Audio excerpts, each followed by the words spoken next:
कपिल देव भगवान का अवतार हुआ। इनके जो 2 पुत्र हुए, उन दोनों पुत्रों के वंशों का वर्णन सुखदेव जी महाराज राजा परीक्षित को श्रवण कराते हैं। इनके एक पुत्र का नाम है प्रियव्रत और इनके दूसरे पुत्र का नाम है उत्तानपाद। अच्छा, प्रियव्रत का अर्थ क्या होता है? देखो, कहते हैं महाराज दिन भर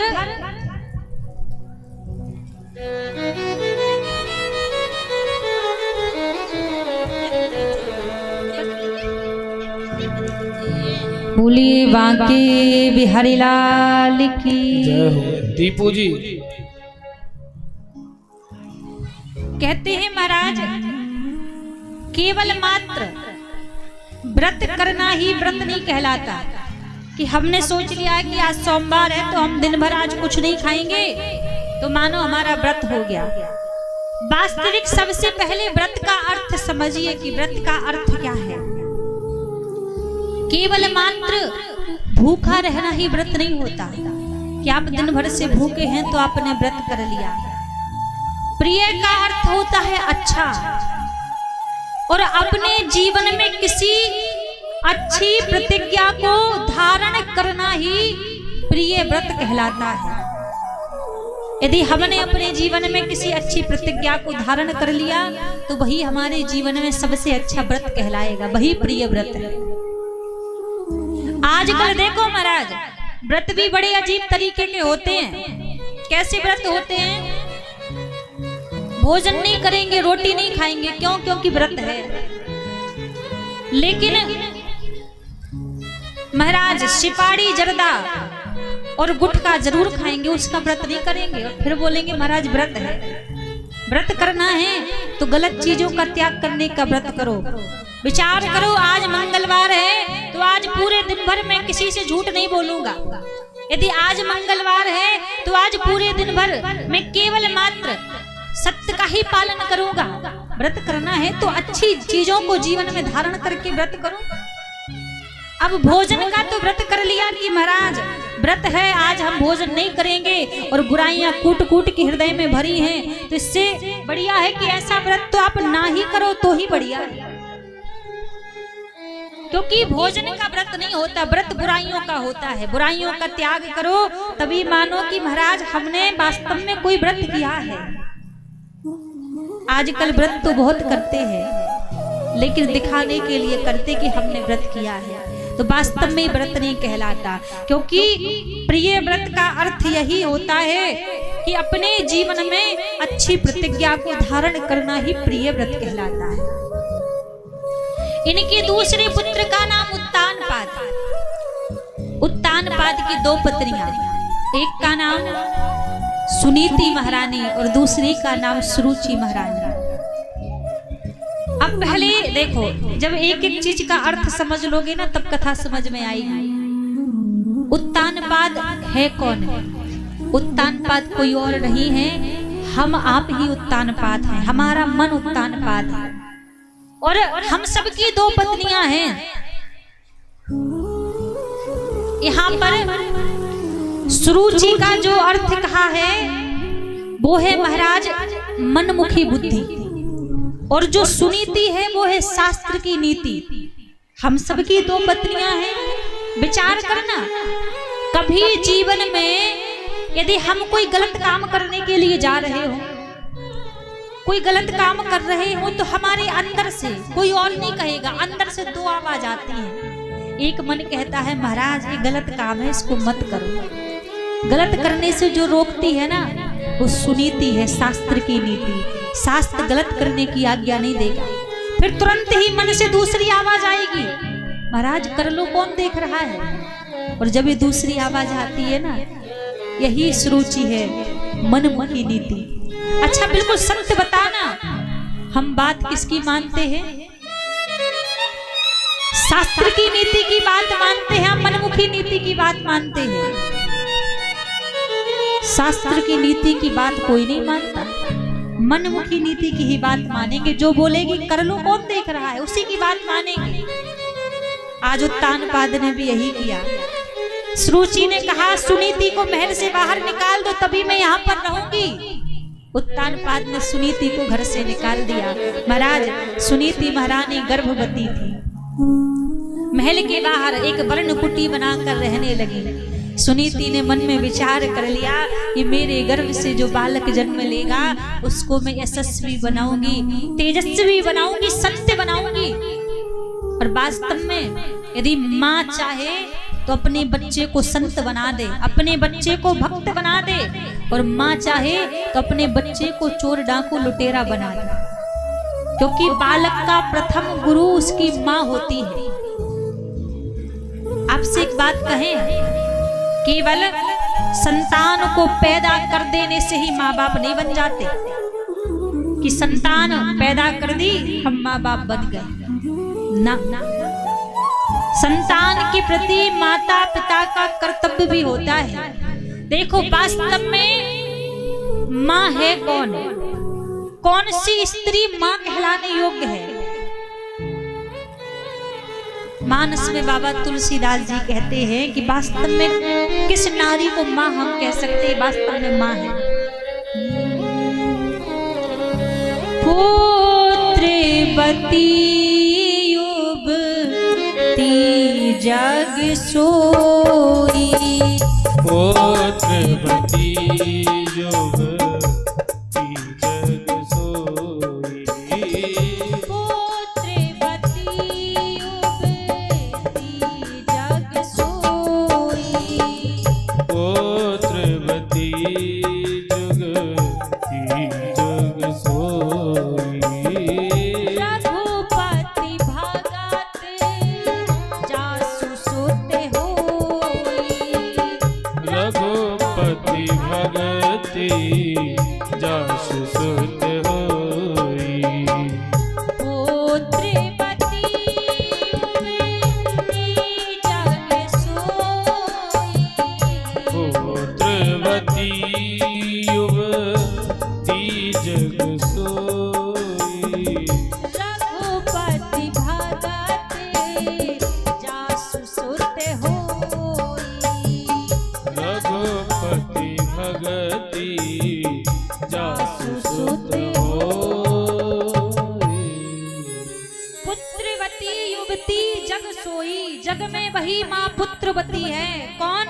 रघुपति भगत जासु सुत होई, जिसके गर्भ से जो संतान जन्म ले वो भगवान का दास हो, भगवान का भक्त हो, वही नारी माँ कहलाने योग्य है।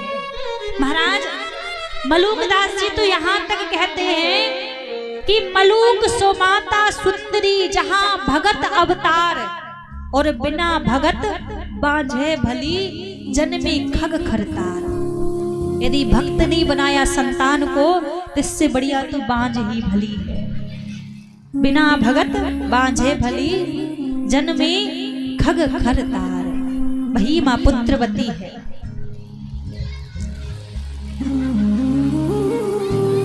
कहते हैं आजकल हर एक व्यक्ति के मन में यही भाव होता है कि कोई माता पिता ये नहीं चाहते कि मेरा बेटा या मेरी बेटी भगवान का भजन करे, भगवान की भक्त बने। आजकल छोटे छोटे बच्चे यदि भगवान का भजन करने लगे ना तो माता पिता खुद ही रोकते, बेटा अभी तेरी आयु नहीं है भजन करने की, भजन तो बुढ़ापे में किया जाता है। बुढ़ापे की कोई गारंटी है? कौन से ग्रंथ में लिखा है, कौन से शास्त्र में लिखा है कि भजन बुढ़ापे में किया जाता है? यदि संतान भजन करने वाली नहीं है, आपका पुत्र भजन करने वाला नहीं है, तो उस पुत्र से बढ़िया तो आपकी वो बेटी है, आपकी वो कन्या है। क्योंकि कहते हैं ना, भजन करत बिटिया भली, बिना भजन के कपूत,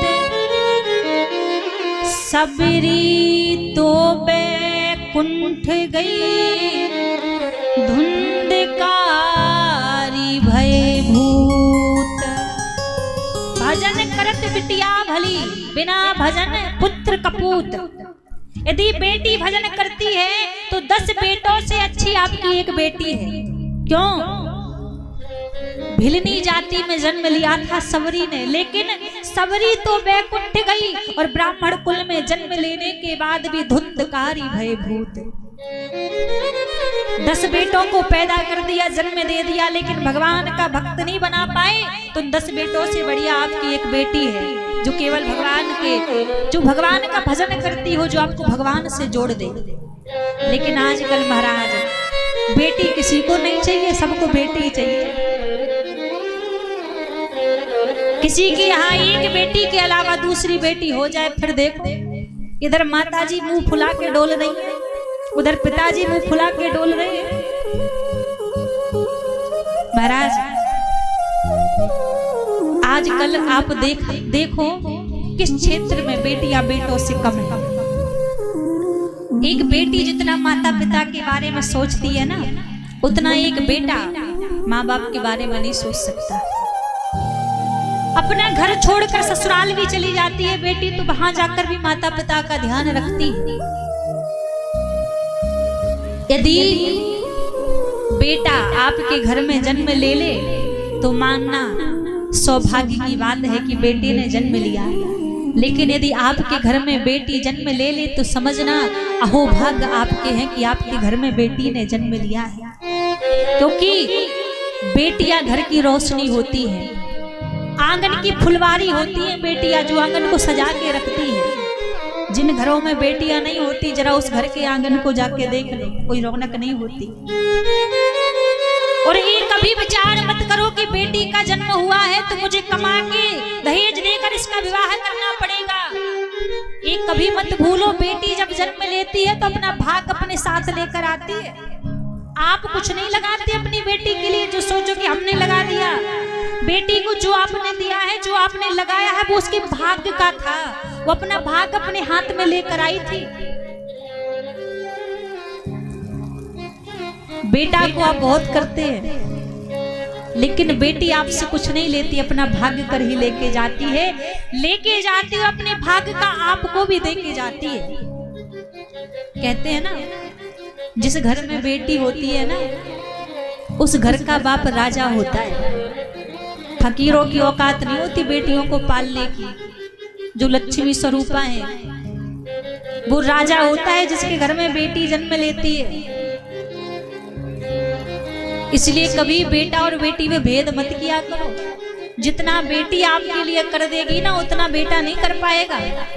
आजकल आप खुद ही सोच लो, कौन से बेटे ऐसे हैं जो माँ बाप की सेवा कर रहे? कोई नहीं कर रहा है। लेकिन अंत में वो बेटी कैसी भी होगी पर वो ध्यान रख ही लेगी आपका। तो बेटा बेटी में अंतर नहीं करना चाहिए। बस यहाँ पर एक बात आपसे कहूंगी कि गर्भ से जो संतान जन्म ले, उस संतान को आप संस्कार दीजिए। बेटा होवे या बेटी होवे, संस्कार देने की जवाबदारी आपकी है। क्योंकि जब एक बालक जन्म लेता है ना, तो कोरे कागज के समान होता है। वो अच्छा बुरा कुछ भी नहीं जानता। जैसा हम उसको सिखा देंगे वो वैसा ही सीख जाएगा। जैसे हम उसके सामने आचरण करेंगे वैसा ही वो सीख जाएगा। एक बात कहें, आपको बुरी जरूर लगेगी बात। आजकल माता पिता पता क्या करते हैं? बेटे का जन्म हुआ, संतान का जन्म हुआ, थोड़े से बड़े हुए बच्चे, अच्छे स्कूल में एडमिशन मिल जाए, माता पिता बड़े खुश हैं। अब तो बेटा पढ़ जाएगा, अच्छे स्कूल में एडमिशन मिल गया है, पढ़ लिख जाएगा। लेकिन एक बात कभी भूलना मत, स्कूलों में जाके बच्चों को किताबी विद्या पढ़ाई जाएगी। आपके घर के संस्कार, बड़ों का मान सम्मान, स्त्रियों की मान मर्यादा कैसे रखनी है, छोटे बड़ों से कैसे व्यवहार करना है, ये स्कूल कॉलेजों में नहीं सिखाया जाएगा। ये आपको स्वयं सिखाना पड़ेगा कि आपका बच्चा, आपकी बेटी, उसके अंदर संस्कार कैसे देने हैं। स्कूलों में किताबों की विद्या सिखाई जाएगी, घर के संस्कार नहीं सिखाए जाएंगे। आजकल बच्चों से बोलो, बेटा महात्मा जी आए हैं, साधु संत आए हैं, उनको प्रणाम करो। बच्चों को प्रणाम करना नहीं आता, घुटनों को छूकर प्रणाम करते हैं। क्यों? क्योंकि हमने सिखाया ही नहीं। अच्छा दूसरी बात, बड़ी ध्यान देना इस बात का, बड़े आपके काम की बात है। आजकल की जो युवा पीढ़ी है, आजकल के जो बच्चे हैं, उनसे आप पूछो भैया आपका गोत्र कौन सा है, वो बच्चे पता क्या जवाब देते हैं, ये गोत्र क्या होता है। अब एक बात ध्यान दो, आपने जब अपने बच्चे को गोत्र ही नहीं सिखाया तो जिस दिन आप मरोगे, आपका बेटा जब गया जी में श्राद्ध करने के लिए जाएगा तो क्या पड़ोसी के गोत्र से आपका श्राद्ध करेगा, पड़ोसी के गोत्र से आपका पिंडदान करेगा। जब उसको गोत्र ही पता नहीं होगा तो भूत बने डोलते रहोगे जीवन पर्यंत। इसलिए स्कूल में वो जो सीख रहा है वो अच्छी बात है, अपने घर के संस्कार माता पिता की जिम्मेदारी बनती है बच्चों को सिखाना। माता पिता की जवाबदारी है कि उनको अच्छे संस्कार देना है। आजकल के बच्चे माता पिता को प्रणाम नहीं करते,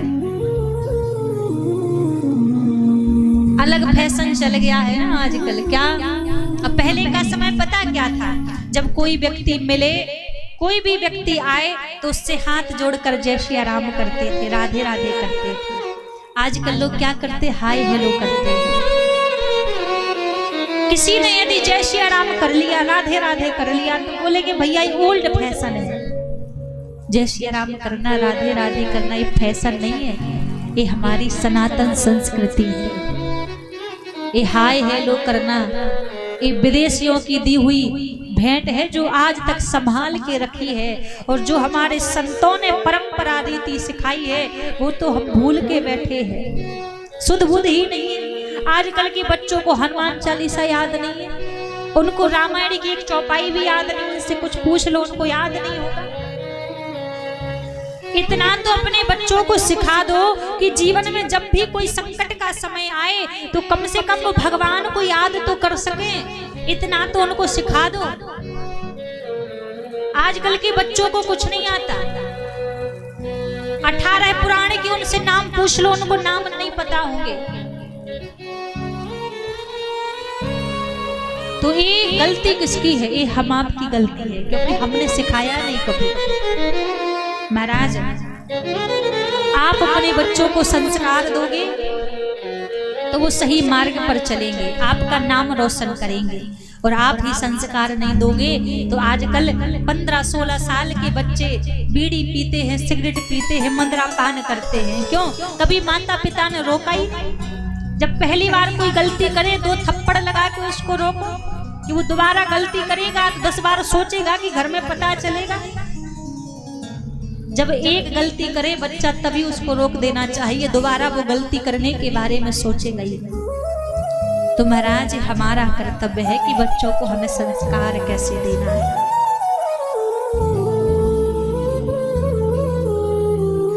वही माँ वास्तव में पुत्रवती है जो अपने बच्चे को साधु संत बना दे, अच्छे संस्कार दे दे। सुनीति महारानी के गर्भ से पुत्र ने जन्म लिया, उसी का नाम ध्रुव पड़ा। ध्रुव जी महाराज 5 वर्ष के थे। एक दिन सुनीति ने क्रोध में कह दिया कि तुम्हें यदि पिता के सिंहासन पर बैठना है तो पहले भगवान नारायण की तपस्या करो, फिर तुम्हें सिंहासन पर बैठने के लिए मिलेगा।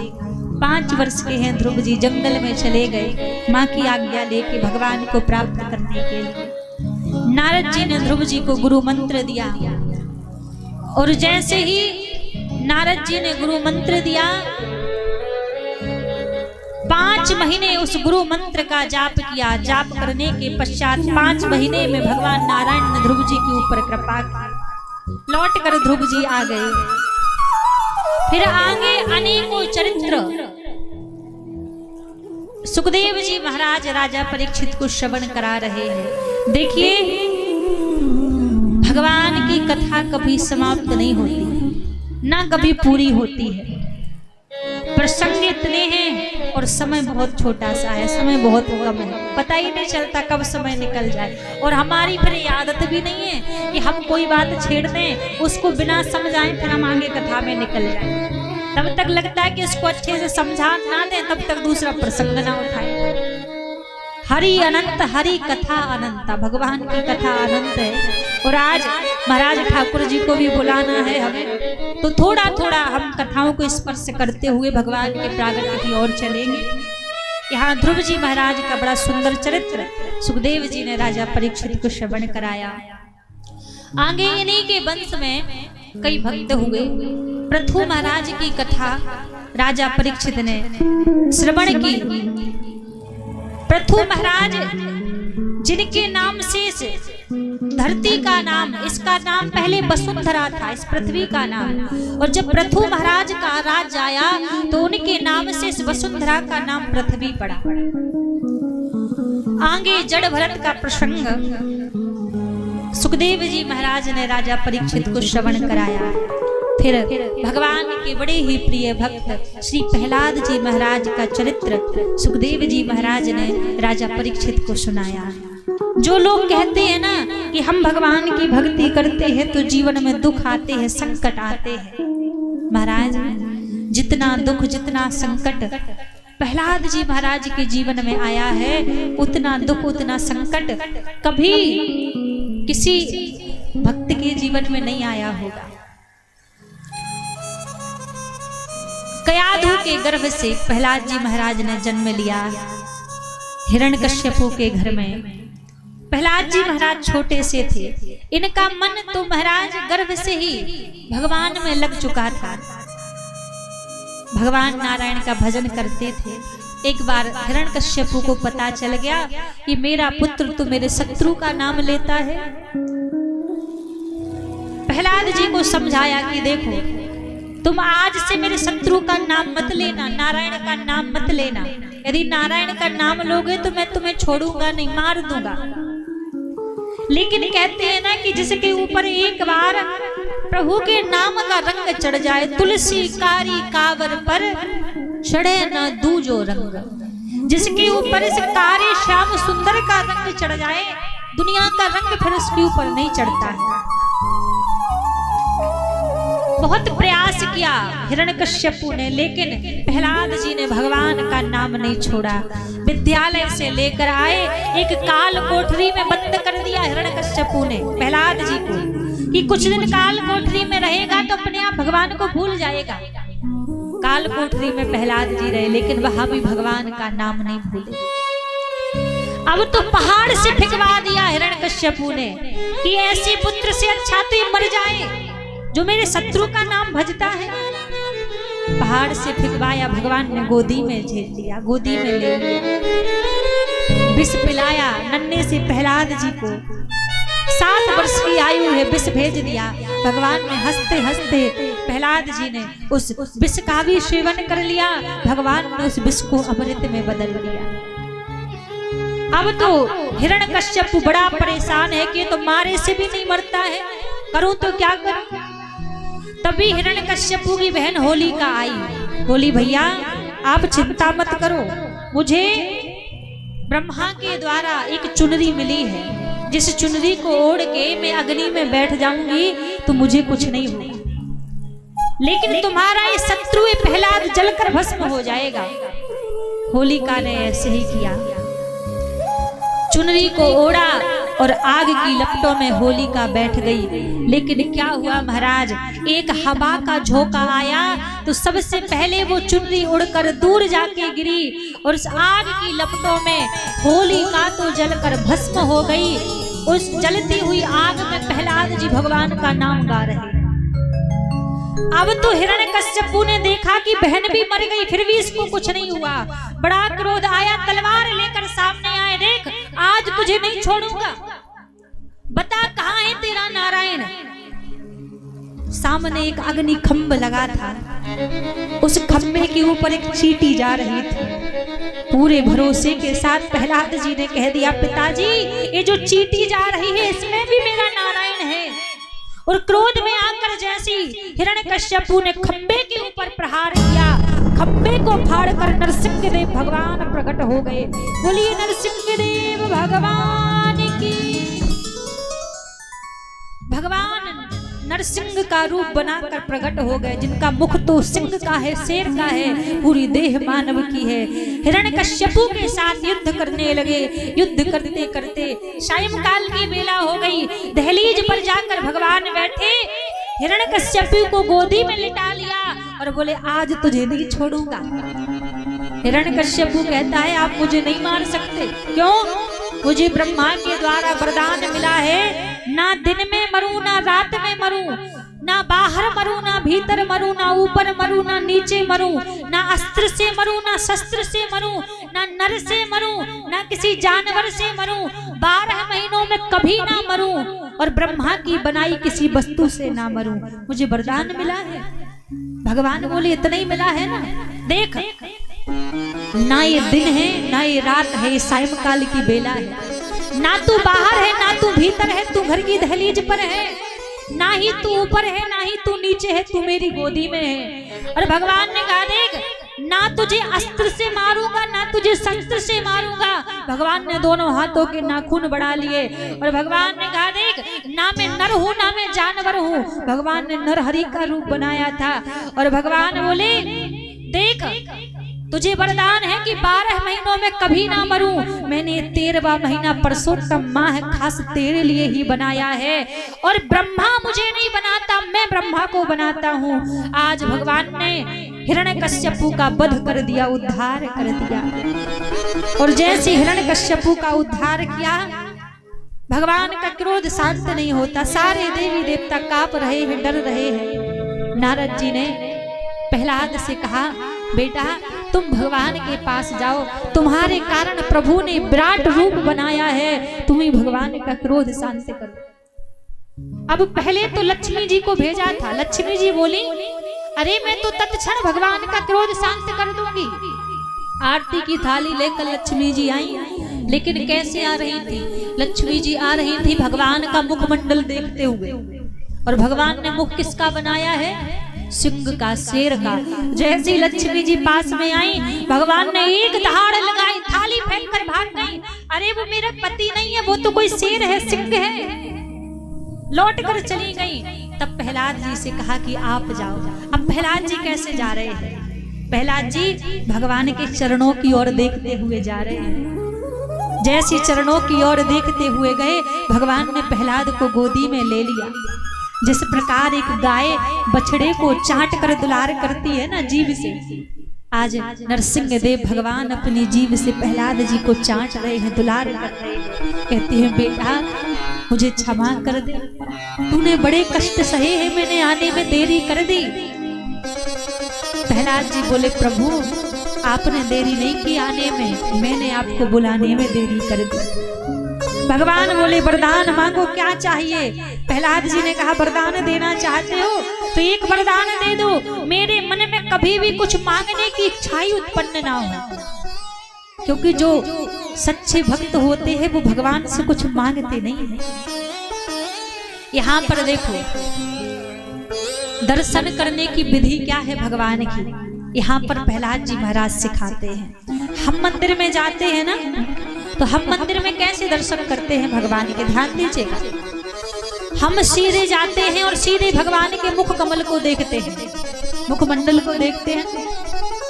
लेकिन मुख को देखने का सीधा विधान नहीं है शास्त्रों में।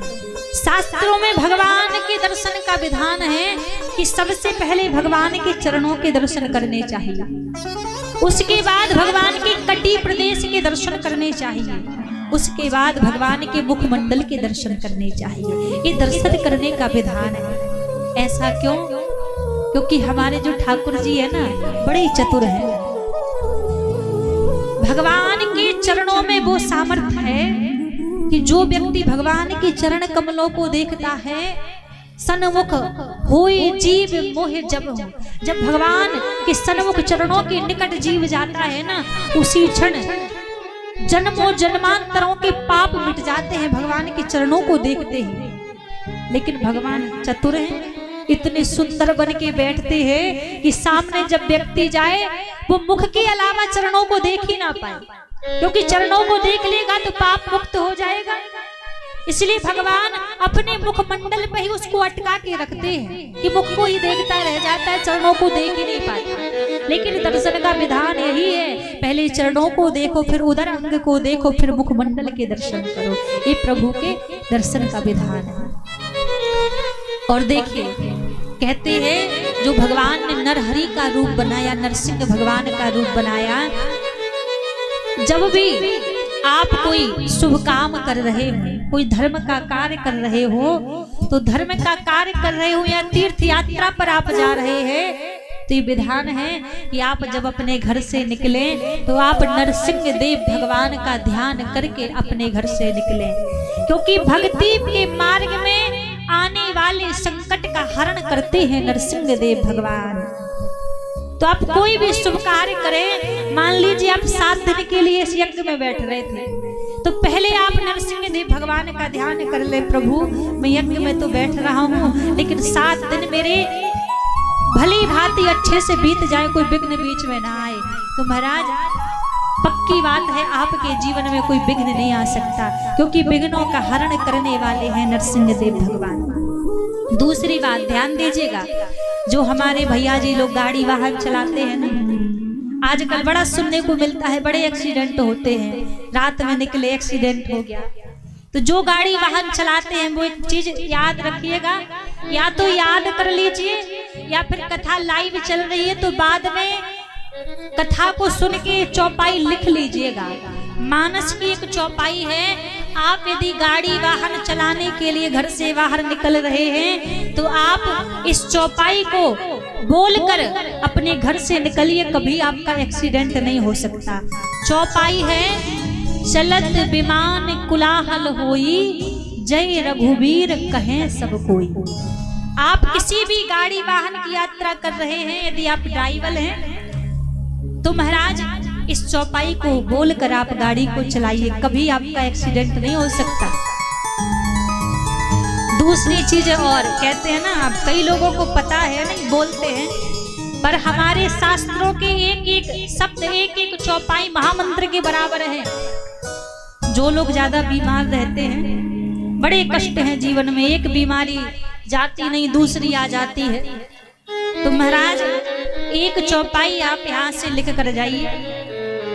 जिनके जीवन में ज्यादा बीमारी है, नित्य प्रति 108 बार इस चौपाई का आपको जप करना है। और यदि ज्यादा ही परेशानी है, ज्यादा ही संकट है, तो आपको हनुमान चालीसा का मंगलवार के दिन हवन करना है, और हनुमान जी के बीज मंत्र का संपुट लगा के, कैसे संपुट कैसे लगता है, कैसे हवन करना है, जैसे हमने पहली चौपाई बोली, जय हनुमान ज्ञान गुण सागर, जय कपीस तिहु लोक उजागर। चौपाई बोली, फिर संपुट कैसे लगाना है, ओम हम हनुमते नमः, नमः स्वाहा, फिर आहुति डालनी है। पूरे हनुमान चालीसा का आपको हर मंगलवार को हवन करना है। और उसके बाद जो हवन की जो आहुति निकलेगी, जो हवन की जो राख है, उसमें से थोड़ी सी राख आपको लेनी है, भभूति लेनी है, और थोड़ा सा गंगा जल, उस गंगा जल में उस भभूति को मिला के, जो व्यक्ति बीमार है, ज्यादा ही गंभीर हालत है, भर्ती है अस्पताल में, धीरे धीरे आप उसको पिलाना चालू कर दीजिए। कितनी से कितनी बड़ी बीमारी क्यों ना हो, उसकी सारी बीमारी कट जाएगी, कोई बीमारी उसके शरीर में नहीं रहेगी। ये तो जो बीमार है उसके लिए, और जो चाहते हैं कि कोई थोड़ी बहुत बीमारी है और कभी तन में कोई बीमारी ना हो, तो वो इस चौपाई का जाप करें नित्य प्रति 108 बार। चौपाई कौन सी है, ध्यान दीजिएगा सभी, 108 बार रोज जप करना है। नासे रोग हरे सब पीरा, जपत निरंतर हनुमत वीरा। आप यदि नित्य प्रति इस चौपाई का जप करते हैं तो महाराज आपके जीवन में कोई भी कष्ट नहीं रहेगा, कोई भी बीमारी नहीं रहेगी। धीरे धीरे आपकी जीवन से सारी बीमारी, सारी दुख तकलीफ यहाँ से निकल जाएगी। तो आप धीरे धीरे इसका जप करना प्रारंभ कीजिए, दुख संकट सब जीवन से जाने लगेंगे। तो महाराज यहाँ पे कहा नरसिंह देव भगवान भक्ति के रास्ते में आने वाले संकट का हरण करने वाले। तो प्रहलाद जी महाराज के ऊपर यहाँ पर कृपा की। फिर आगे गजेंद्र मोक्ष की कथा सुखदेव जी महाराज ने राजा परीक्षित को श्रवण कराई। कैसे गजेंद्र की पुकार पर भगवान ने गज का त्याग करके आज गजेंद्र को उबारने के लिए प्रभु आए, गजेंद्र के ऊपर कृपा की। फिर भगवान के नाम की महिमा बताई। अजामिल नाम के ब्राह्मण ने मरते समय गलती से अपने पुत्र का नाम नारायण रखा था और गलती से जब यमदूत लेने के लिए आए तो महाराज यमदूतों ने जैसे ही देखा तो देखकर डर गया और डरते ही महाराज भय के कारण अपने पुत्र को पुकारने लगा। अपने पुत्र अजामिल ने पुत्र को पुकारा कि बेटा नारायण मुझे बचा लो। बुलाया था अपने पुत्र को, लेकिन महाराज पुत्र नहीं आया बचाने के लिए। चतुर्भुज रूप धारण करके आज भगवान नारायण उस अजामिल को बचाने के लिए आ गए। इसलिए कहते हैं भगवान की नाम की महिमा अपरंपार है। पहले के समय में जब बच्चों का नाम रखते थे तो भगवान के नाम से बच्चों का नाम रखा जाता था। भगवान के नाम से जोड़कर बच्चों का नाम रखते थे, लेकिन आजकल तो नामों का पता ही नहीं चलता क्या नाम रख रहे हैं। अपने बच्चों का नाम भगवान के नाम से ही रखना चाहिए, क्योंकि जितनी बार आप अपने पुत्रों को पुकारोगे, बच्चों को पुकारोगे, उतनी बार भाव कुभाव अनख आल सहु नाम जपत मंगल दिशि दसहु। भगवान का नाम आपके मुख पर आएगा। तो यहाँ पर नाम की महिमा बताई। आगे सूर्यवंश का वर्णन किया। सूर्यवंश के बड़े ही प्रतापी राजा महाराज दशरथ, जिन्होंने अपने गुरुदेव की आज्ञा से पुत्र कामेष्टि यज्ञ करवाया। पुत्र कामेष्टि यज्ञ से अग्नि देवता प्रकट हुए और अग्नि देवता ने खीर का कटोरा लेकर प्रकट हुए। कहा ये खीर जाकर अपनी पत्नियों को खिला देना, सुंदर पुत्र का जन्म होगा। और जैसे वो खीर जाके अपनी तीनों रानियों को दी, तीनों रानियां गर्भवती हो गईं। भगवान के अवतार का समय आया। नौमी तिथि मधुमास पुनीता, शुक्ल पक्ष अभिजित हरिप्रीता। नौमी तिथि दिन मंगलवार, दिन के 12 बजे अवध के महलों में माता कौशल्या के गर्भ से प्रभु श्री राम ने अवतार लिया। माता कैकेयी के गर्भ से भरत भैया ने अवतार लिया। माता सुमित्रा के गर्भ से लक्ष्मण जी और शत्रुघ्न जी ने अवतार लिया। तो प्रभु के राम अवतार की कथा श्रवण कराई। फिर महाराज सुखदेव जी ने चंद्रवंश की कथा यहाँ पर श्रवण कराई। चंद्रवंश के बड़े ही प्रतापी राजा महाराज उग्रसेन, जिनकी पत्नी गर्भवती थी, इनके गर्भस्थ बालक के ऊपर एक राक्षस की परछाई पड़ गई, जिस कारण इनका गर्भस्थ बालक राक्षस वृत्ति का हो गया। उस बालक का जन्म हुआ तो संतों ब्राह्मणों ने कहा आपका ये जो बालक है ये बड़ा ही दुराचारी होगा। तो उग्रसेन जी ने उस बालक को नदी में बहा दिया। यहाँ सूर्यसेन जी महाराज प्रातः काल बेला में नदी में यमुना जी में स्नान करने के लिए गए तो देखा वहां से एक पुत्र बहता हुआ आ रहा था। उस बालक को अपने घर ले गए और उसी बालक का नाम कंस पड़ा। कंस को जब पता चला कि मैं तो मथुरा के राजा उग्रसेन का पुत्र हूं, तब भगवान शंकर की तपस्या की और भगवान शंकर की तपस्या करके एक धनुष प्राप्त किया और मथुरा आ गए। अपने पिता उग्रसेन को बंदी गृह में डाल दिया। सबसे कहा कि आज से आप सबका राजा मैं हूं।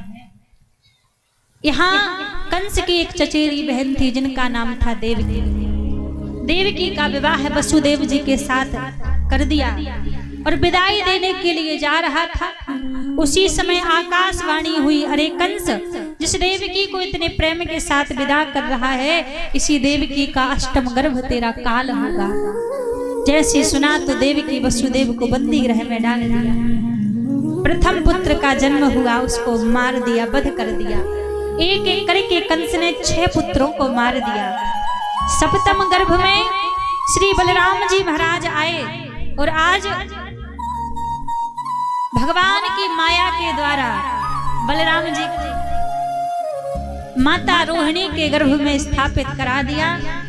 फिर अष्टम गर्भ में परमपिता परमेश्वर भगवान श्री हरि नारायण आए और जैसे अष्टम गर्भ में प्रभु आए हैं, आज सारे देवी देवता भगवान की स्तुति कर रहे हैं, भगवान का स्वागत कर रहे हैं। और आइए हम सभी भी मिलकर भगवान की स्तुति करेंगे, भगवान का स्वागत करेंगे।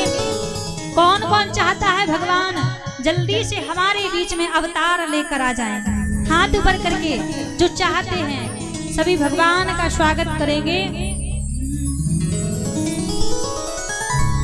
आज हम सबके बीच में भी प्रभु अवतार लेकर आने वाले हैं। श्री राधे। एक बार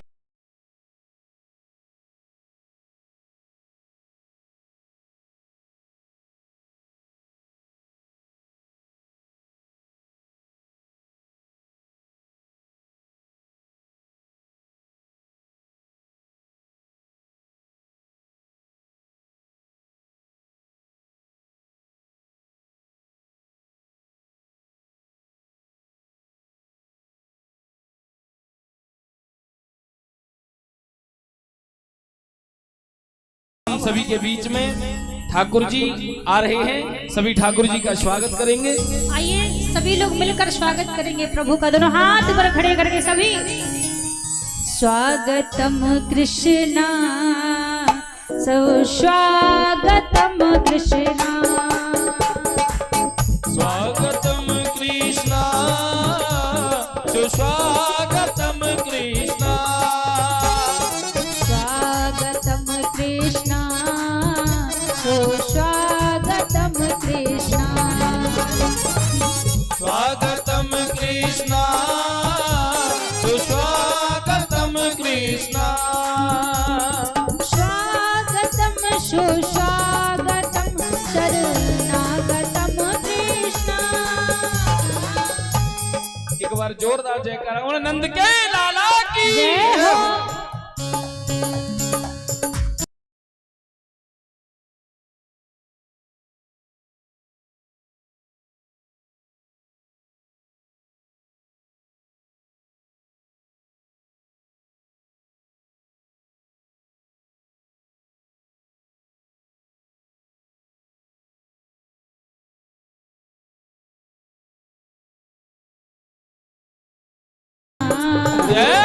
स्वागतम कृष्णा, ओ स्वागतम कृष्णा सुस्वागतम कृष्णा, स्वागतम सुस्वागतम शरणागतम कृष्णा, ओ स्वागतम सुस्वागतम शरणागतम कृष्णा, स्वागतम सुस्वागतम शरणागतम कृष्णा, ओ स्वागतम सुस्वागतम शरणागतम कृष्णा। दोनों हाथ पर खड़े करके स्वागत करेंगे प्रभु का। स्वागतम कृष्णा स्वागतम कृष्णा, ओ स्वागतम कृष्णा सुस्वागतम कृष्णा, जय हो।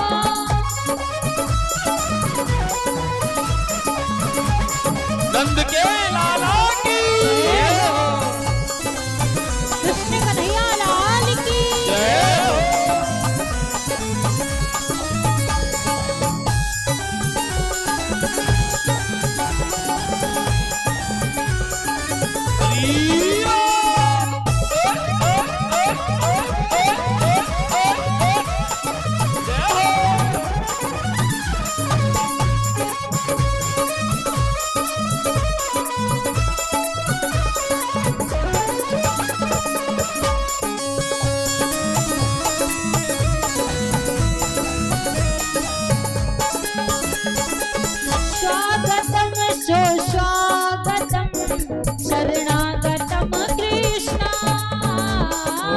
सुस्वागतम सुस्वागतम शरणागतम कृष्णा स्वागतम सुस्वागतम शरणागतम कृष्णा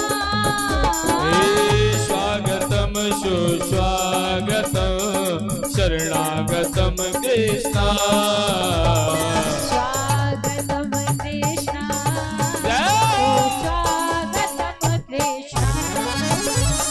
स्वागतम कृष्णा सुस्वागतम कृष्णा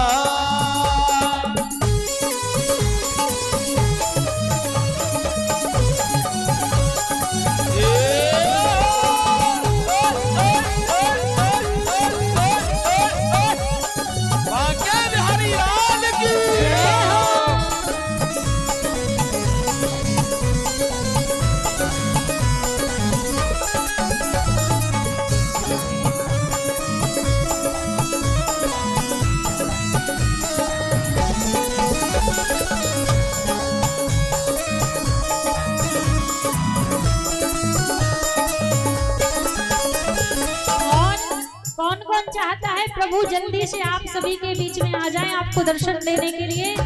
तो हाथ पर खड़े करके पुकारेंगे और जिनके पास में प्रभु जा रहे हैं तो जो उनका पूजन करना चाहे दर्शन करना चाहे तो वो वहां से दर्शन कर सकते हैं।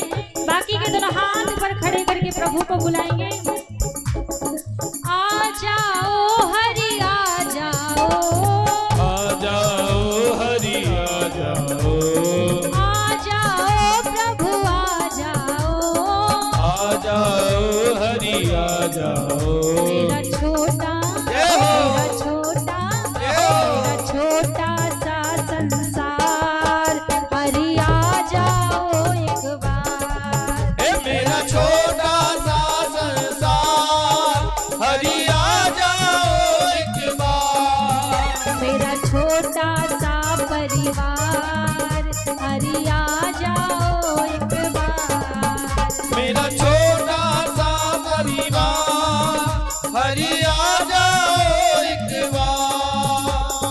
आ जाओ हरि आ जाओ, आ जाओ हरि आ जाओ, आ जाओ हरि आ जाओ, आ जाओ हरि आ जाओ।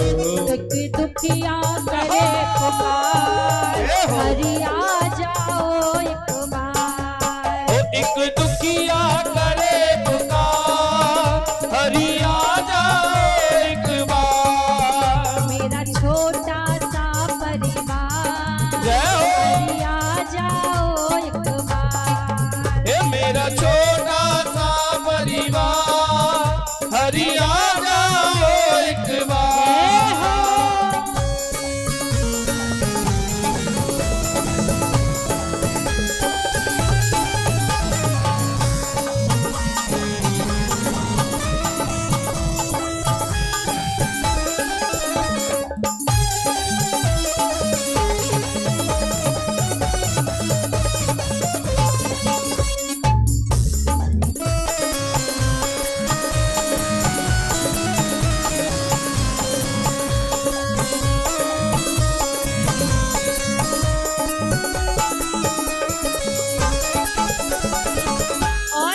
सबके बीच में प्रभु आ रहे हैं तो जो भी पूजन करना चाहे करते रहें। उसके बाद जब भगवान मंच पर और पहुंच जाएंगे, ये 100 रुपए गोलू कुमार भगवान के चरणों में अर्पण किए हैं। गोलू कुमार 100 रुपए, विशाल कुमार 20 रुपए भगवान के चरणों में अर्पण किए। भगवान आशीर्वाद बनाए रखें, कृपा करें। एक बार दोनों हाथ उठाकर ठाकुर जी के चरणों में, सभी दोनों हाथ उठाके ठाकुर जी हम सभी के बीच बढ़ा रहे हैं। दोनों हाथ उठाके मेरा छोटा सा परिवार हरि आ जाओ एक बार। मेरा छोटा सा परिवार हरि आ जाओ एक बार। मेरा छोटा सा परिवार हरि आ जाओ एक बार। मेरा छोटा सा परिवार हरि आ जाओ एक बार। हम सभी के बीच ठाकुर जी पधार रहे हैं और हम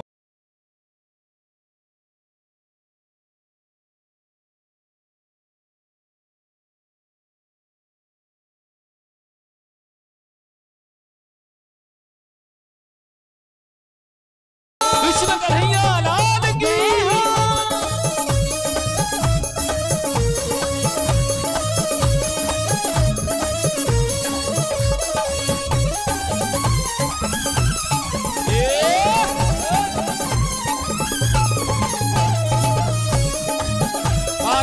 हरि लाल की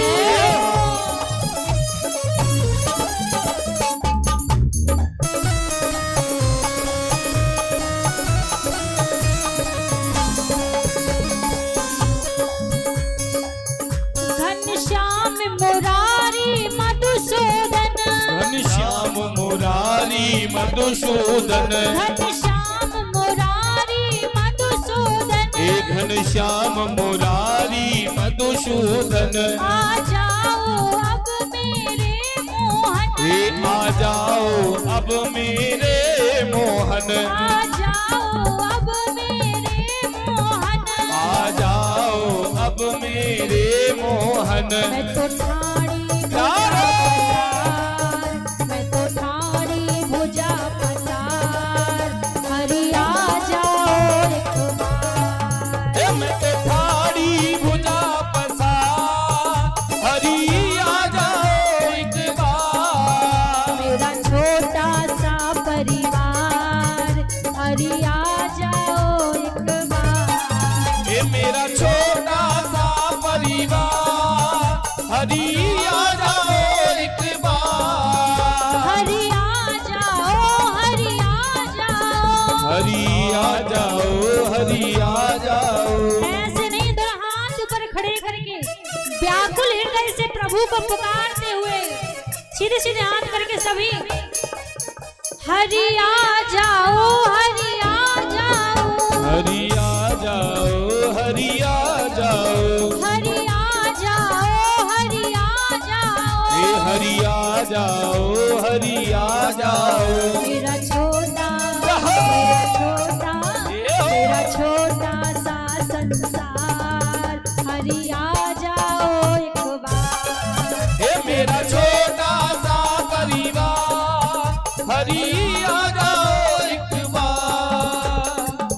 और हमारी समिति के जो भी सदस्य हमारी आवाज सुन रहे हो, कृपया आप सभी शीघ्र मंच पर आ जाएं।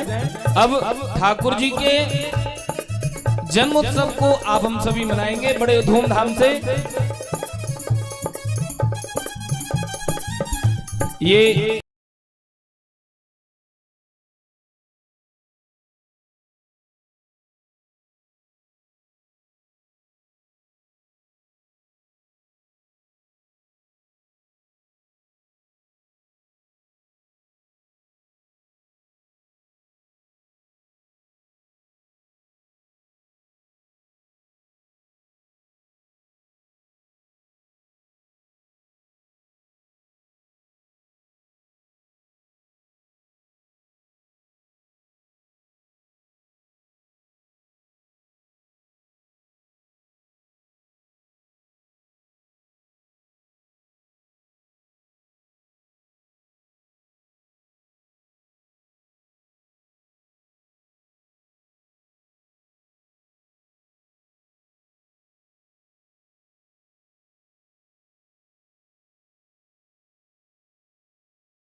मेरा छोटा सा परिवार, हरि आ जाओ एक बार। मेरा छोटा सा परिवार, हरि आ जाओ एक बार। मेरा छोटा सा परिवार, हरि आ जाओ एक बार। मेरा छोटा सा परिवार, हरि आ जाओ एक बार। जय हो।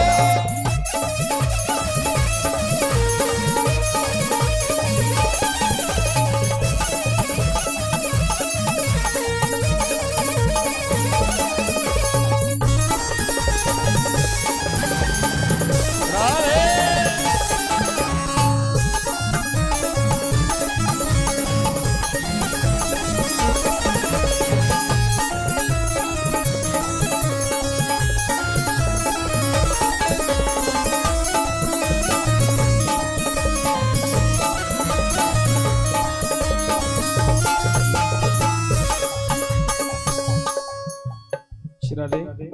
मैं निवेदन करूंगा हमारी समिति से कि कृपया शीघ्र मंच पर आ जाएं।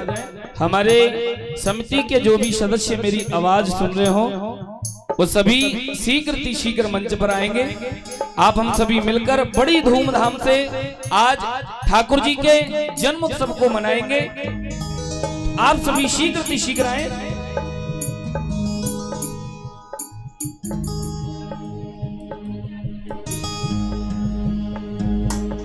आज आप हम सभी के बीच ठाकुर जी पधारे हैं। प्राकट उत्सव आप हम सभी मना रहे हैं, तो धूमधाम से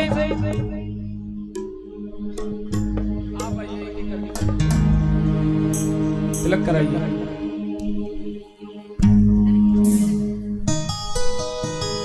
कृष्णाय वासुदेवाय हरे परमात्मने प्रणतः क्लेशनाशाय गोविंदाय नमो नमः।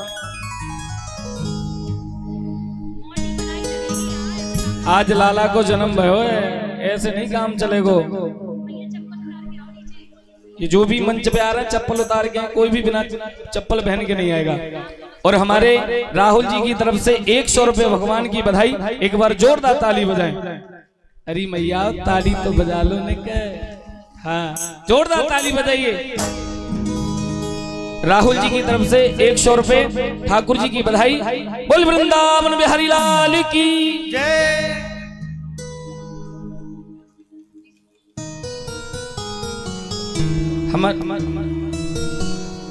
नीरज कुमार जी की तरफ से ये ठाकुर जी के चरणों में बधाई।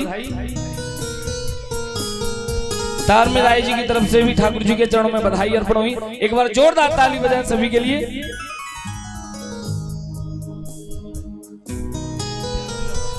विद्यानंद यादव जी 100 रुपए ठाकुर जी के चरणों में बधाई अर्पण कर चुके हैं। एक बार जोरदार ताली बजाएं। मास्टर साहब विद्यानंद यादव जी भी जोरदार ताली बजाइए। तेतरिया से हैं, बड़ा सुंदर भाव है।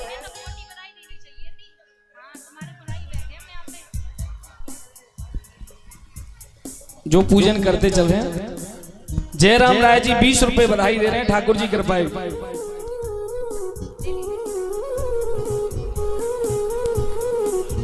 विकास कुमार जी भी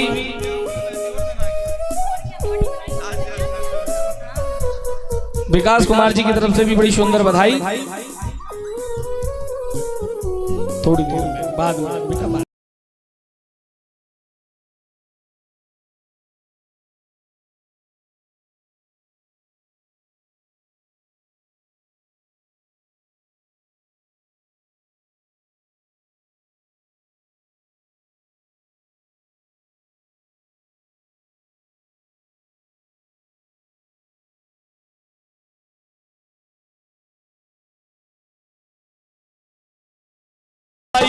दे तेरी मैया हो तेरी गोद में आयो। बधाई दे तेरी मैया। और हमारे भैया प्रदीप कुमार जी 100 रुपए से भगवान की बधाई दे रहे हैं। एक बार जोरदार ताली बजाएं प्रदीप कुमार जी के लिए। 100 रुपए प्रदीप कुमार जी।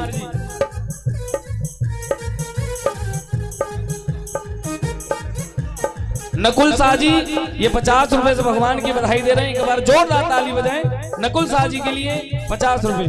और जो पूजन करते चल रहे हैं सभी एक साइड आ जाएं।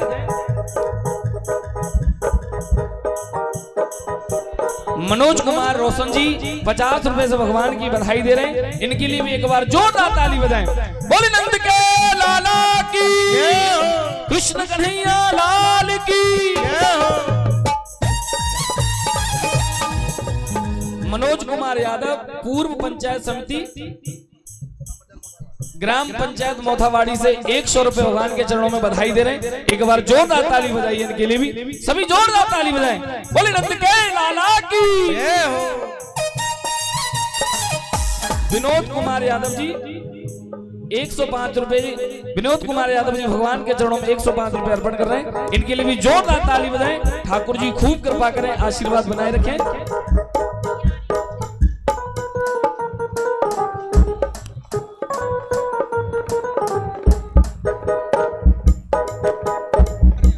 पप्पू कुमार यादव जी ये 50 रुपए भगवान के चरणों में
ये परशुराम पंडित जी येटवा से 200 रुपए भगवान के चरणों में अर्पण कर रहे हैं, बधाई दे रहे हैं। एक बार जोरदार ताली बजाएं परशुराम पंडित जी, एक बार प्रेम से बधाई हो, बधाई हो, बधाई हो, बधाई हो। तुम नहीं बोलो। काजल कुमारी जी 50 रुपए भगवान के चरणों में बधाई दिए। तुम नहीं बोलना है ना, बंद रखो 1 मिनट। एक बार सभी बजे बधाई हो। तुम ज्यादा ना अकेलो बोलो, सही बधाई दे ठाकुर जी, बधाई हो, बधाई हो। आप सभी के गांव में लाला बाबा ठाकुर जी को जन्मदिन में आज फिर भी ना बधाई दे रहे, जोरदार बधाई बोलो, बधाई हो।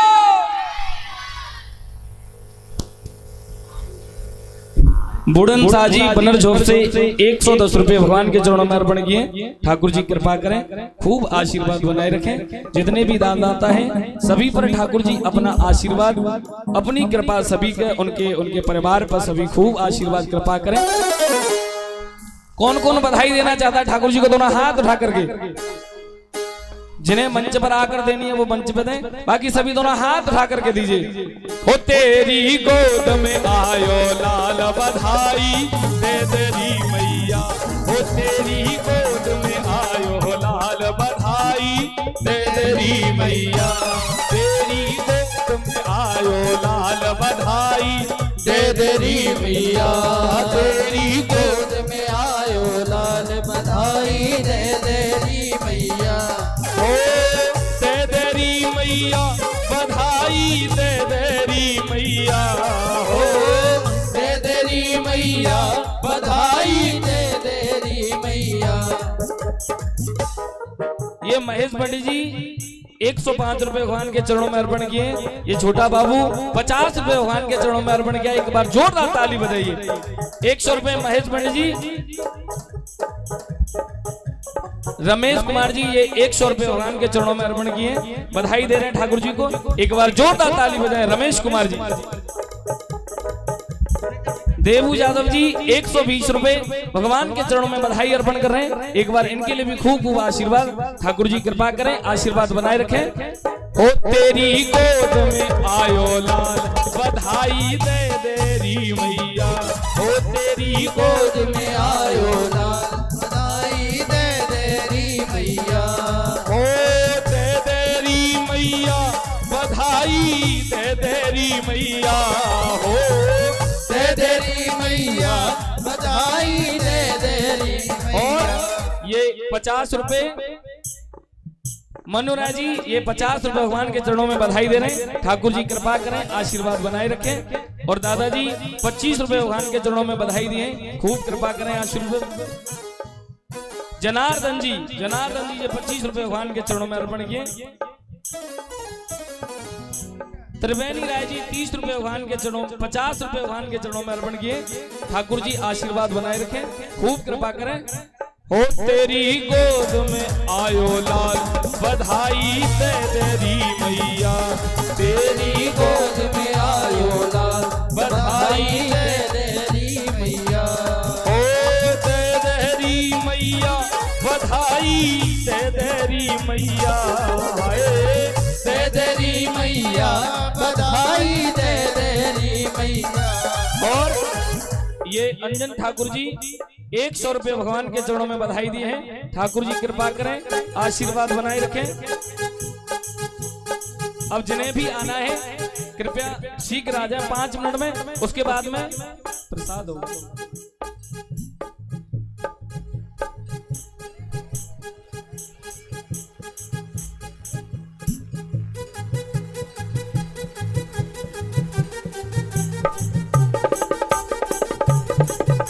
ये सिकंदर गुड्डू जी और 100 रुपए भगवान के चरणों में अर्पण किए। ठाकुर जी कृपा करें, आशीर्वाद बनाए रखें।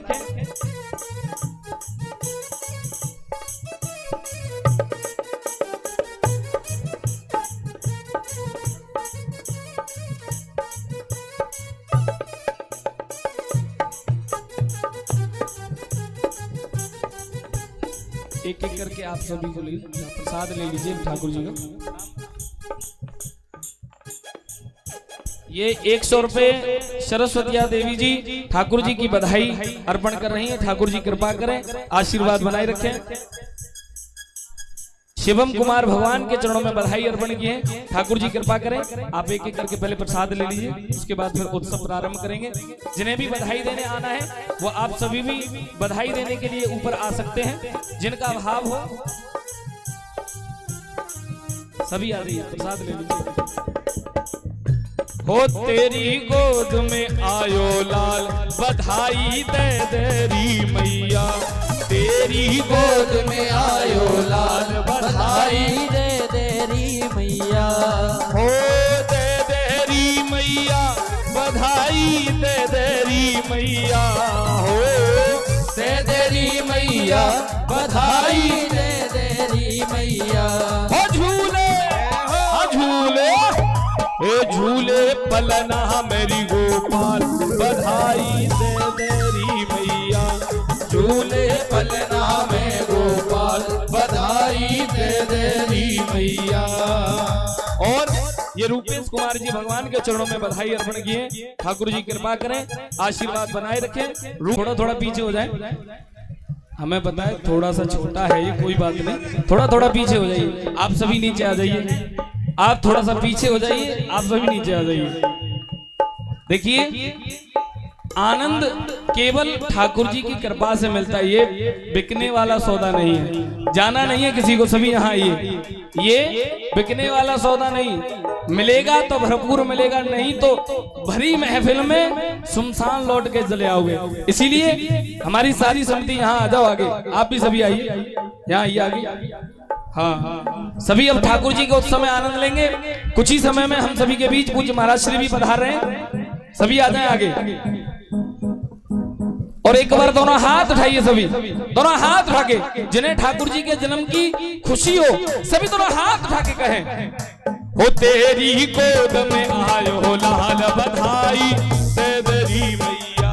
हो तेरी गोद में आयो लाल, बधाई दे देरी मैया। ओ दे देरी मैया, बधाई दे देरी मैया। ओ दे देरी मैया, बधाई दे देरी मैया। झूले, झूले, ओ झूले पलना में गोपाल, बधाई दे देरी मैया। ये झूले पलना में बधाई दे देरी मैया। ऐसे नहीं, एक बार सभी दोनों हाथ उठाएं, सभी दोनों हाथ उठा के 1 2 1 2 3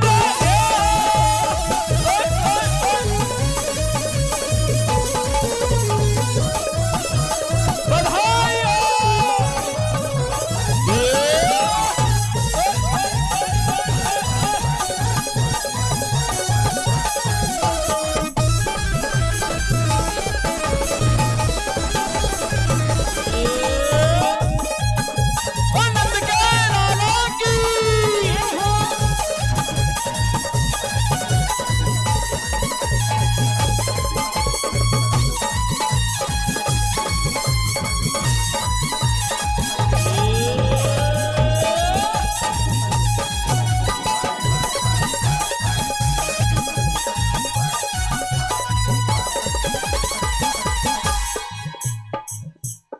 सभी शांति बनाए रखें। अरे भाई कुछ नहीं हुआ है, समिति वालों को बुलाया गया, शांति बनाए रखे, आप क्यों भाग रहे हैं?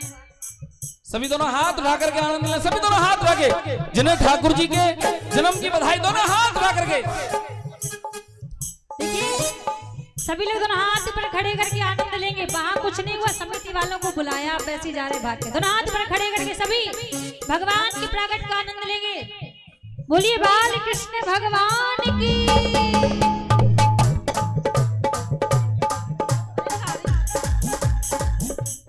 और दोनों हाथ ऊपर खड़े करके सभी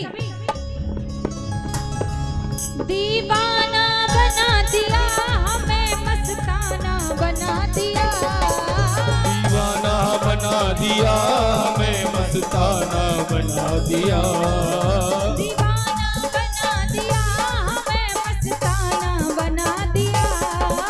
दीवाना बना दिया हमें, मस्ताना बना दिया। गिरधारी गिरधारी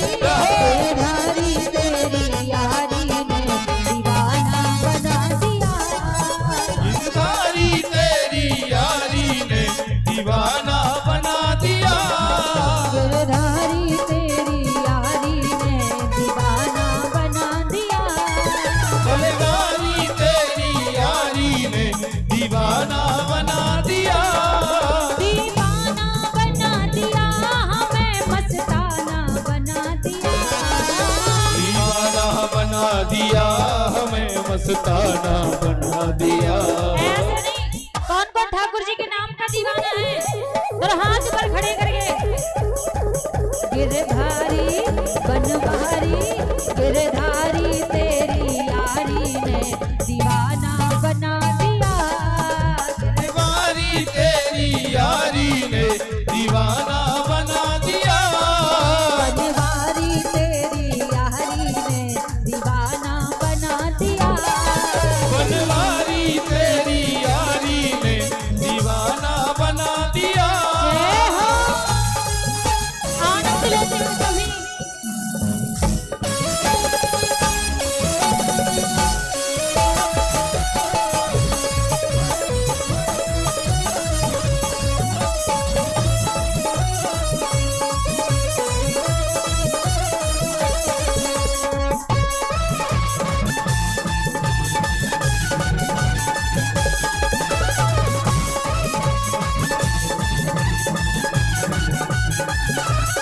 जय हो।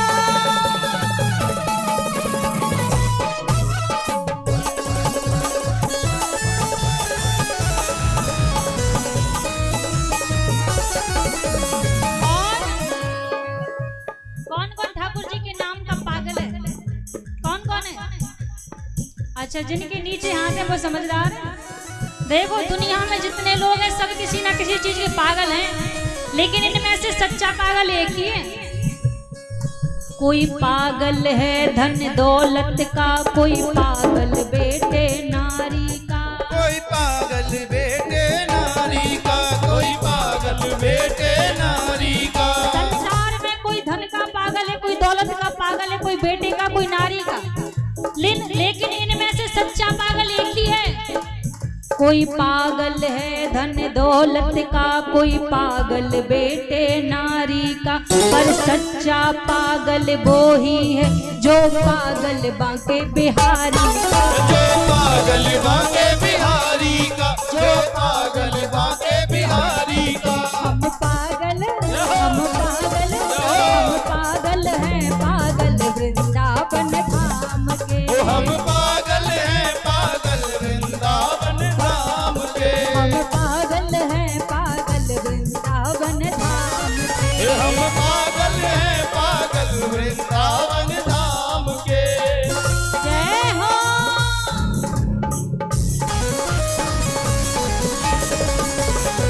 दोनों हाथ ऊपर खड़े करके सभी।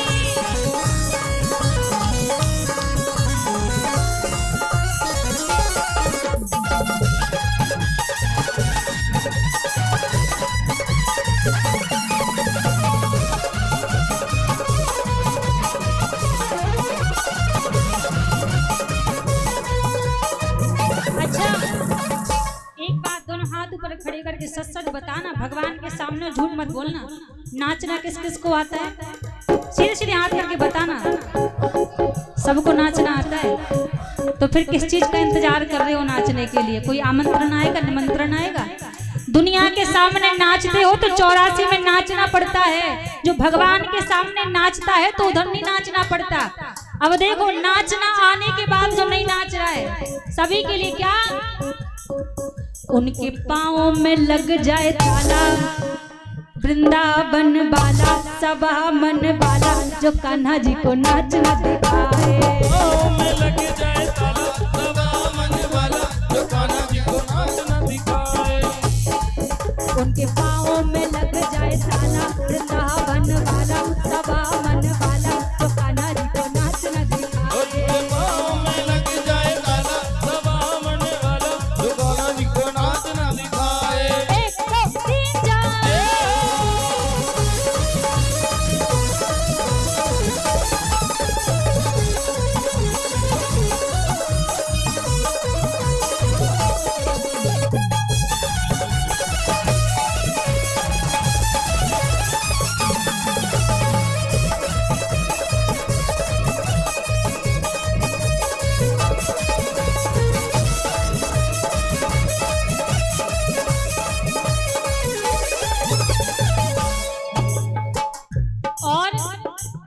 भगवान के नाम की मस्ती किस किस को चढ़ी हुई है, जो बिल्कुल भगवान के नाम में डूब चुका है।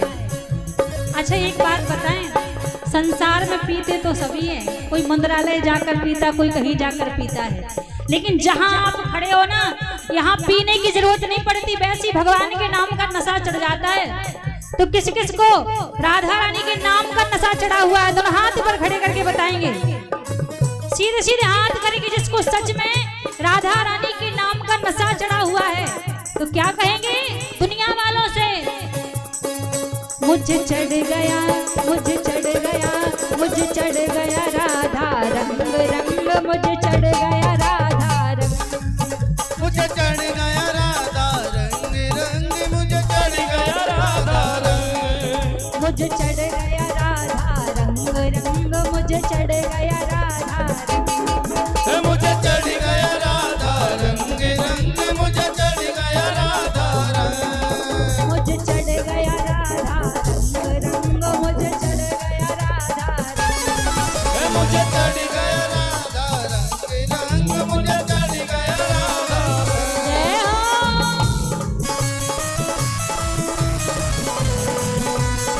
राधा रानी सरकार की। जय हो।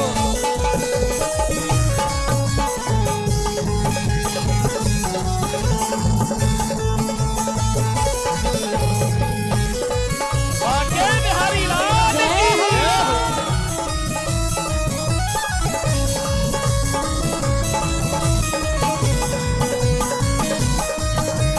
जय हो।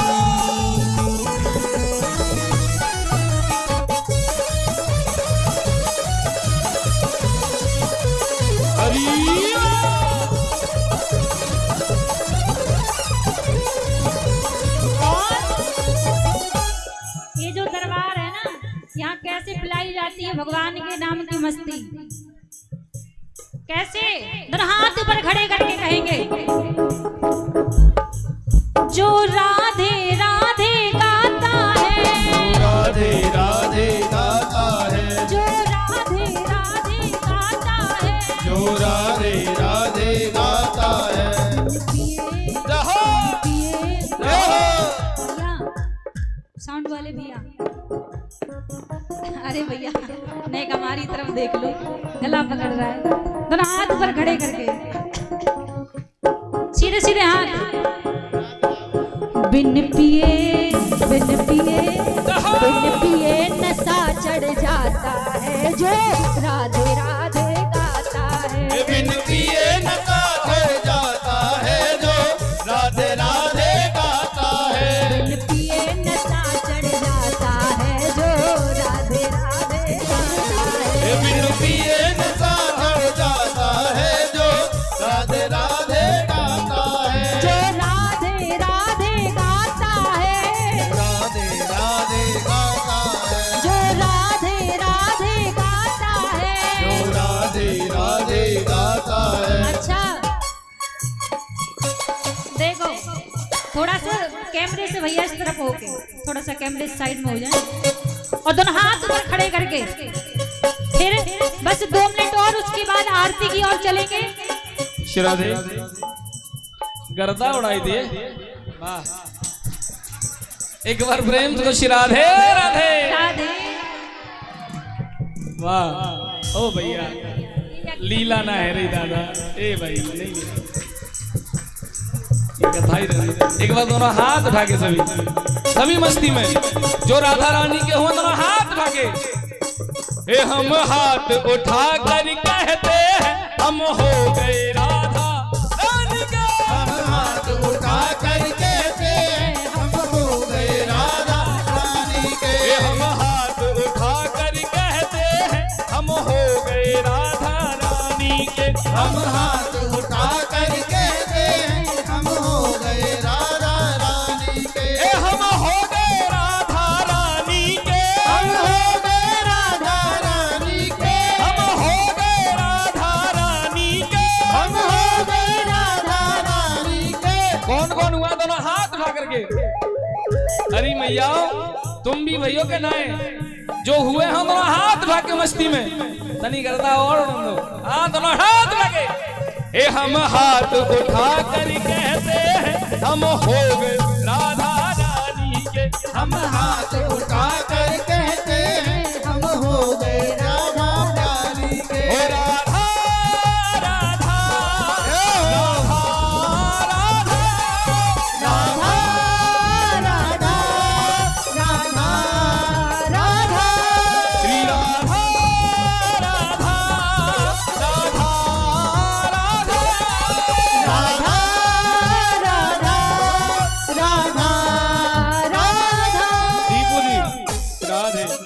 दिखाओ तो ना हाथ उठाए सभी। कौन कौन किशोरी जी से कहना चाहता है लाडली ऐसा इंतजाम हो कि केवल यही नाम, केवल एक राधा नाम हमारी जुबान पे हो। दोनों हाथ रखे और सभी कहिए बोले राधे राधे। किशोरी कुछ ऐसा इंतजाम हो जाए, किशोरी कुछ ऐसा इंतजाम हो जाए, ओ किशोरी कुछ ऐसा इंतजाम हो जाए, किशोरी कुछ ऐसा इंतजाम हो जाए, ओ जुबा पर राधा राधा राधा नाम हो जाए, जुबा पर राधा राधा राधा नाम हो जाए। एक बार दोनों हाथ उठाएं, इसके बाद आरती के लिए जो भी है ऊपर आ जाए। सभी दोनों हाथ उठाइए एक बार लास्ट। कैमरे भी नहीं दिख रहा कुछ भी, इतनी धूल उड़ रही है। कैमरा वाला भी ये कह रहा है कुछ दिखाई नहीं दे रहा है। दोनों हाथ उठा के सभी लास्ट में सभी आरती के लिए ऊपर आ जाए।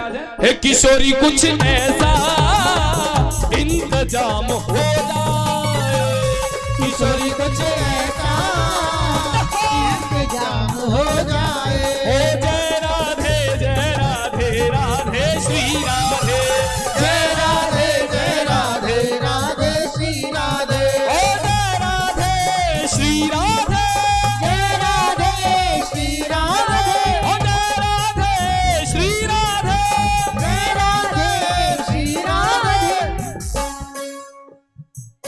एक बार प्रेम से श्री राधे राधे। किशोरी कुछ ऐसा इंतजाम हो जाए, किशोरी कुछ ऐसा इंतजाम हो जाए, जय राधे राधे राधे राधे राधे राधे राधे राधे राधे राधे राधे राधे राधे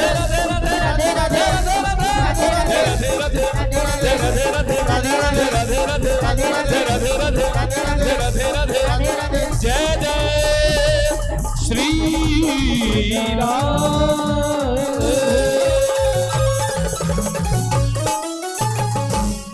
आरती के लिए आ जाइए। आरती के लिए सभी मंच पर आ जाएं, भगवान की आरती करेंगे। धूल मिट्टी से भैया लोग सब परेशान है रहे। अच्छा एक बात कहें, हमारे वृंदावन में कहते हैं कि जब तक धूल ना उड़ जाए तब तक लगाई ना एक उत्सव भयो है। नंद भवन में उड़ रही धूल, धूल मोहे प्यारी लगे। धूल भी ब्रजवासियों को अच्छी लगती है, जो उत्सव की धूल होती है। और वो उत्सव ही काहे को जब तक धूल ना उड़ी। जय हो। आइए आरती की ओर चलते हैं। जब तक आरती हो रही है तब तक तुम भी धूल उड़ा लो और हाथ रखे। हे नंद भवन में उड़ रही धूल, धूल मोहे प्यारी लगे, नंद भवन में उड़ रही धूल, धूल मोहे प्यारी लगे, हे प्यारी लगे है लाला प्यारी लगे, प्यारी लगे प्यारी लगे, ओ प्यारी लगे रे काना प्यारी लगे, प्यारी लगे काना प्यारी लगे। हे नंद भवन में, हे नंद भवन में, नंद भवन में उड़ रही धूल, धूल मोहे प्यारी लगे, नंद भवन में उड़ रही धूल, धूल मोहे प्यारी लगे। अरे उड़ा उड़ा धूल मेरे माथे पे आई, उड़े उड़े धूल मेरे माथे पे आई, हे उड़ा उड़ा धूल मेरे माथे पे आई, उड़े उड़े धूल मेरे माथे पे आई। मन तिलक किया भरपूर धूल मोहे प्यारी लगे, तिलक की उड़ रही धूल, धूल मोहे प्यारी लगे, भवन में उड़ रही धूल, धूल मोहे प्यारी लगे, भवन में उड़ रही धूल, धूल मोहे प्यारी लगे। आइए आरती करिए। श्री बांके बिहारी तेरी आरती गाऊं, बांके बिहारी तेरी आरती गाऊं, हे गिरधर तेरी आरती गाऊं, गिरिधर तेरी आरती गाऊं, हे मोर मुकुट तेरे शीश पे सोहे, मुकुट तेरे शीश पे सोए, मोर मुकुट तेरे शीश पे सोहे, मोर मुकुट तेरे शीश पे सोए, प्यारी बंसी में रमन मोहे, प्यारी बंसी मेरो मन मोहे, मैं या बंसी पे भले बलि जाऊं, माँ के बिहारी तेरी आरती गाऊं। हे चरणों से निकली है गंगा प्यारी, चरणों से निकली है गंगा प्यारी, ओ चरणों से निकली है गंगा प्यारी, चरणों से निकली है गंगा प्यारी, जिसने सारी दुनिया तारी, जिसने सारी दुनिया तारी। मैं उन चरणों में शीश नवाऊं, माँ के बिहारी तेरी आरती गाऊं। ओ हे गिरधर तेरी आरती गाऊं, हे गिरधर तेरी आरती गाऊं। हे संग सोहे वृषभान दुलारी, सोहे वृषभान दुलारी, संग सोहे श्री राधा प्यारी, सोहे श्री राधा प्यारी, संग सोहे वृषभान दुलारी, सोहे वृषभान दुलारी। ललिता विशाखा सखिया प्यारी, ललिता विशाखा सखिया ओ प्यारी, ललिता विशाखा सखिया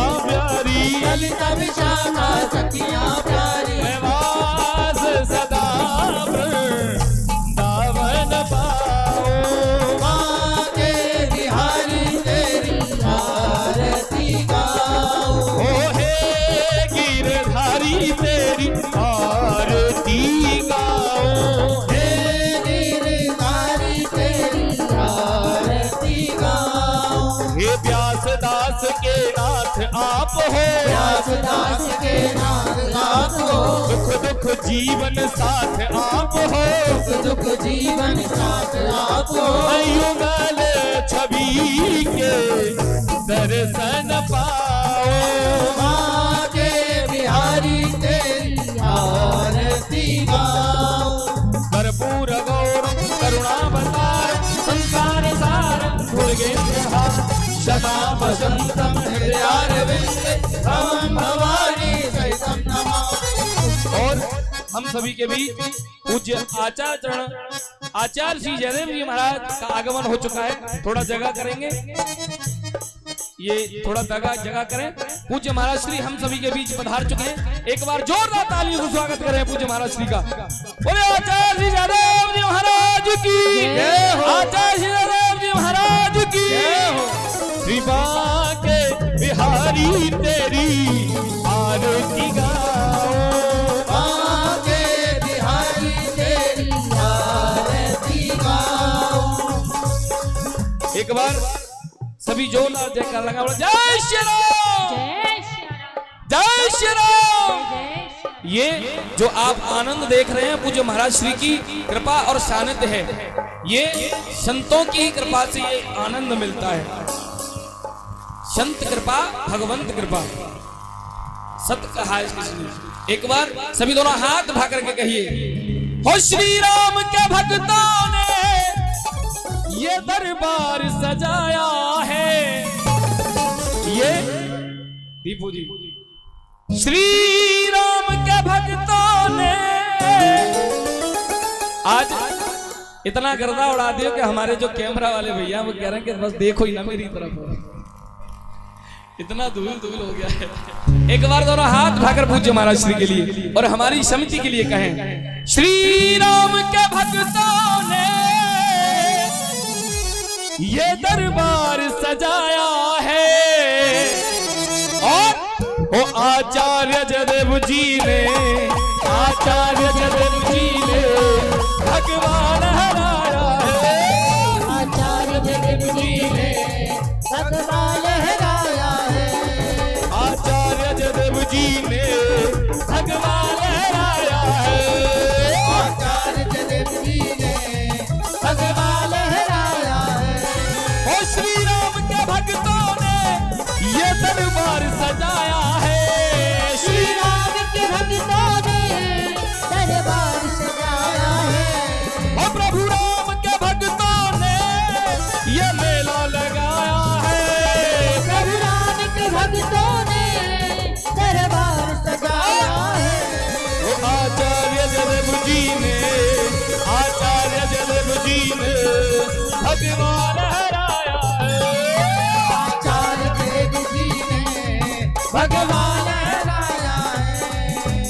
बार पूज्य महाराज श्री के लिए दोनों हाथ उठाकर, सभी दोनों हाथ उठा करके सभी बोलिए, ओ बोलो श्री राम जय राम जय जय राम, बोलो श्री राम जय राम जय जय राम, बोलो श्री राम जय राम जय जय राम, बोलो श्री राम जय राम जय जय राम, बोलो श्री राम जय राम जय जय राम, बोलो श्री राम जय राम जय जय राम, बोलो श्री राम जय राम जय जय राम, बोलो श्री राम जय राम जय जय राम, बोलो श्री राम जय राम जय जय राम, बोलो श्री राम जय राम जय जय राम। एक बार सभी जोरदार जय श्री राम, जय जय श्री राम। पूज्य महाराज श्री